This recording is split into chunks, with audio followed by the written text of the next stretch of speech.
After we announced my pregnancy, my sister-in-law's plan to humiliate me at my husband's party backfired, landing her in jail and a divorce. For the last 7 years, I, 29F, have been wed to Harry. Except for his relationship to his sister, Kayla, who brings all the negative into our life, I enjoy everything about our marriage. Now don't get me wrong, when I initially met Kayla, I loved her. But with time, I rapidly changed my view. She is poisonous, manipulative, and really negative. Knowing the kind of person she is, I have worked hard over years to be on her good side. My husband dated Syl's best friend when he was 17 in the past, but they subsequently broke up since he felt under pressure to be with her because of Syl. His sister said he and another friend of hers should be together when he turned 23 and discovered he was single, but he disagreed. She went crying to their parents about how she wanted him to wed someone she felt comfortable with, but his parents hardly really listened to her throughout their great battle. While my husband and I were meeting and falling in love, his parents were quite encouraging, but Syl always treated me coldly. She would always bring up Harry's exes for no apparent reason whenever I was present, reminding him of how well they were doing and suggesting how he could get in touch with them. This continued for some time. Harry also thought this strange and would ask her to stop bringing up his exes. I was not the only one who saw this. Then Syl would get enraged and start mocking me, claiming I was jealous and Harry shouldn't be with someone like me. Syl would deliberately invite one of Harry's exes whenever his parents would call us for supper, saying she had inadvertently come across them that day and had to ask them politely. She doesn't follow me, but she checks my Instagram constantly as well. Since I have a public account, I observed she is usually the first person to see my stories. Should a man comment on my photograph, she would then go to her brother and grumble over how I was sharing indecent images of myself. Harry and I would actually chuckle at her claims.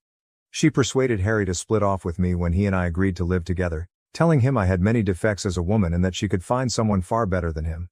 Since I had been just friendly to her all along, this comment really wounded me. Sadly, Sil's treatment of me got even more bad as soon as Harry and I were engaged. Everyone started applauding Harry and me as we revealed our engagement, but I observed Kayla was somewhat quiet. Then, startled everyone, she sprang up from her chair and left our gathering. Later, she called Harry, sobbing and yelling about how she didn't value receiving the news with everyone else as she felt she was the closest to him and deserved to be the first one to know of his engagement. Later on, she messaged me nearly borderline threateningly, advising me on how I should treat her brother as she had always been the only female in his life. I nearly shuddered over the strange message. I left her message on scene, which I know must have offended her even more, not even bothered responding. Every time Syl saw me, she started to progressively ignore me. She stayed involved in all the wedding preparations for whatever reason, like when I went dress shopping and had my bridal shower. Though both my future mother-in-law and fiancé called her out on it several times, her criticism of the wedding reached a whole new level as she freely expressed her unhappiness with my decisions. Her actions persisted. One day, Kayla overheard me talking about the centerpiece with my future mother-in-law. She started to make fun of me right away, stating how my decision had no class and how this was why she wanted her brother to wed someone better. For me, that was the tipping point and I lost control. I made it plain to her that she was no longer invited to our wedding and yelled at her that I could not stand her continual taunting and criticism anymore. Shocked and gasping in surprise as if she had never expected me to challenge her, Kayla was infuriated even by my mother-in-law, who backed me. Later on, Kayla contacted Harry, moaning about how I embarrassed her and insisting he should control me since I would be his wife. Harry insisted strongly that he supported my choice and that she would not be invited to the wedding should she not atone. She grudgingly texted me a sincere apology. I saw it and, once more, left on read. I was already tired from getting ready for my wedding, and I wanted nothing to do with her drama. She did visit our wedding in the end since I wanted her to not criticize us afterward. Everyone, including the guests, seemed to have no issue following the pink tones and pastels chosen for my wedding. But Syl arrived looking as though she were attending a funeral, a black floor-length gown with a veil. To put it mildly, we were stunned. Syl visited everyone sharing her grief at losing her brother to another woman. My husband approached Syl about her discomfort with her wedding attire at the reception. Saying that she had the right to wear whatever she chose and that I was too domineering, she sought to portray the victim. When her non-stop scene-making persisted, my mother-in-law and father-in-law ultimately ordered her to leave. It was embarrassing for me. Ever since that day I avoid her. I forbade Syl anywhere near our kid when I delivered my son Nate. She tried to oppose it but my husband's parents had my back. They supported my choice and knew exactly why I wanted Syl far from my infant. Syl suffered a miscarriage with her then boyfriend Jamie 2 years ago and it totally shattered her. For everyone, that was indeed a depressing period. Given our already childbearing status, Harry and I felt bad for her. We chose to be somewhat more lenient following her miscarriage. She could connect with our kid Nate, so we would welcome her to our house. Despite her behavior with me, she has been rather lovely to our son, really shocking. She looked to have changed at first, but with time she returned to her former self. She constantly talks about how difficult her life is, how things never seem to go for her, and blames ex-friends or managers for upsetting her life. I have found over time that she is never wrong in her thinking. She is always attempting to get people on her side by playing the victim card and hardly acknowledges any flaws in confrontations. She chose to get married this year and invited everyone to save us. Given our relationship seemed to have improved, Harry was surprised to learn we were not invited. She began to explain how she won't let me come since I would cause disturbance to her wedding when we questioned her about it. Having never done anything to her, I phoned and asked her why she would think something like that. Kayla began to tell how she had deliberately dressed in all black for our wedding, so now she was worried that I might do the same and this was why she wanted me off-site. I informed my spouse straightforwardly about how manipulative she was, outraged about it. After discussing with his parents, Harry decided to let Sil know they would neither be attending the wedding nor would they pay for it. This turned Sil to tears, and she began to blame me for starting this disaster. Her husband told her she had no right to be pointing fingers at me as she had freely admitted her own error. Kayla, however, explained her behavior by stating that I should just get over it since our wedding was long ago. Later, she contacted me to apologize and ask for forgiveness as FIL and MIL were still not paying for her wedding. Though I hate to say it, Kayla can be quite charming and convincing when she wants something. I wanted to just go forward from the past and forgave her. Her wedding to Jamie went perfectly. We all showed up and had fun. Not even 6 months later, Kayla appeared at our door grumbling about her marriage failing. For a few days, Harry and I let her stay with us where she would spend endless hours venting about her husband. They appeared to be struggling to conceive, and Kayla was obviously blaming Jamie for everything. When I went to speak to Kayla, she insisted it was entirely her husband's responsibility. She would be hyper-focused on our lives and try to create things that didn't exist when she was not grumbling about her husband. For instance, usually every morning before heading to work I visit the gym. When I'm running late, I occasionally grab my work clothes so I may finish my workout, have a bath, and change into my business wear. Sael observed this for some time and would have many questions about it, including why I was bathing or why I even needed to visit the gym.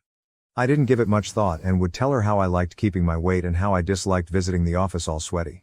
She would nod and lick her lips.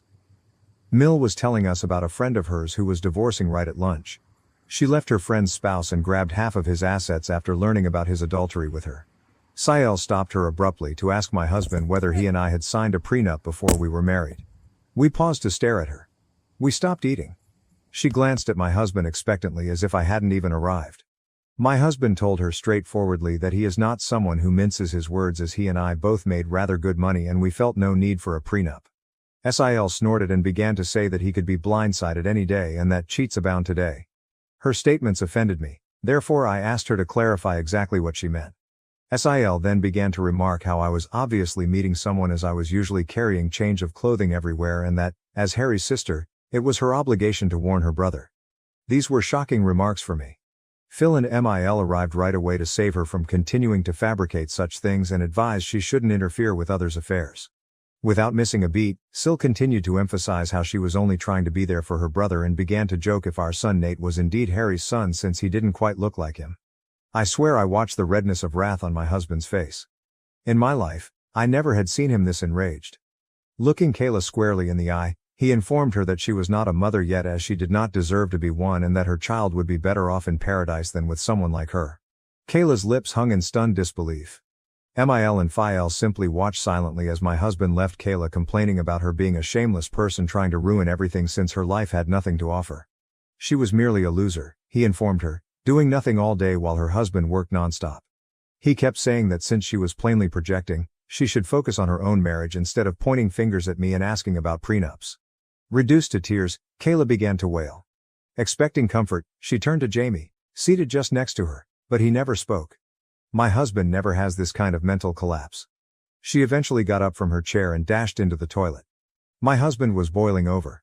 I stroked his hand and Mill arrived to cool him down. Understanding just how annoying she could be, I nodded as he apologized for what his sister had said about our son. Having taken enough from Kayla over the years, I was somewhat relieved that my husband stood up for me so publicly. He apologized to Jamie but totally ignored Kayla once he cooled off. That day following lunch, we returned to no interaction with Kayla. Her actions were impacting my husband in addition to me. We simply barred her from everything so she could get in touch with us.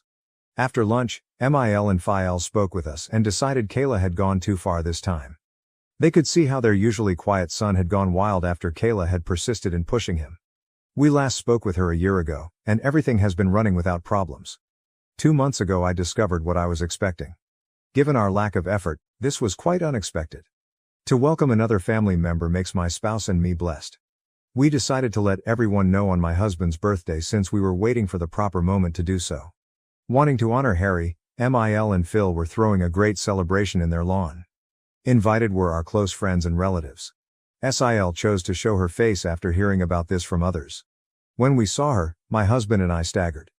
Coming to hug Harry, Sil told him how much she had missed him and how sorry she was for their last talk.